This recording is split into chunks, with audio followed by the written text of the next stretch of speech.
The day Betrayal walked into her living room, it smiled politely and answered to the name Sahdey. Eziamaraa noticed her laugh first. Soft. Measured. Careful. The kind of laugh that never competes, never interrupts, only fits in. Christopher stood beside her, unusually at ease. His hand rested on the back of the sofa, his posture relaxed, almost practiced. "Babe," he said. "this is Sahdey. We grew up together. Childhood friend." Childhood friend.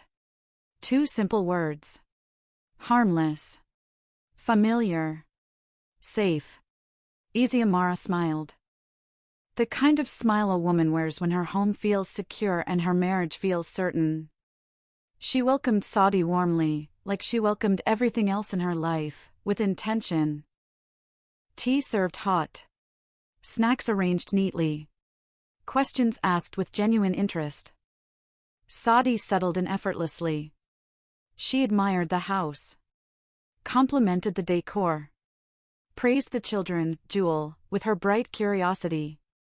Star, with his quiet confidence. "You're lucky," she told Eziamaraa. And somehow, it sounded like a blessing. If guilt existed, it wore perfume and spoke gently. Christopher watched them, his wife and his secret, laughing together like strangers tied by coincidence, not betrayal. Something twisted inside him. Not enough to stop. Just enough to remind him. This was dangerous. But danger had already found a seat in his living room. Sahdey became familiar after that. She visited occasionally. Never unannounced. Never too long. Never inappropriate. Always, just right. She brought fruit for the children. Praised Eziamaraa's parenting. Listened attentively to stories about school runs, routines, and the quiet pride of building a peaceful home. Eziamaraa liked her. That was the cruelest part. Because trust is easiest when nothing looks wrong. Christopher still played his role perfectly, present, attentive, thoughtful. If anything, he seemed happier. More settled. Eziamaraa saw it as gratitude. As growth. As a man finally content with the life they built together. She didn't realize she was watching a man perform balance, with frightening precision. It was Eziamaraa who noticed first. Not loudly. Not dramatically. Just, carefully. Her eyes lingered longer than necessary. Her instinct stretched into the spaces others ignored. She noticed the pauses. The glances. The silence that followed certain looks. One afternoon, when Christopher stepped out to take a call, Eziamaraa leaned closer with a teasing smile. "You sure that one is just a childhood friend?" Eziamaraa laughed. Soft. Easy. Certain. "Please," she said. "Christopher doesn't even look twice at anyone else." Eziamaraa shrugged, half amused, half unconvinced. "That's how it always starts." They laughed it off. Because real life isn't a story. Because 8 years of loyalty feels louder than a moment of doubt. Because trust, once earned, feels like protection, not risk. Sahdey kept coming. Always polite. Always careful. Never crossing lines where eyes could see. The betrayal was disciplined.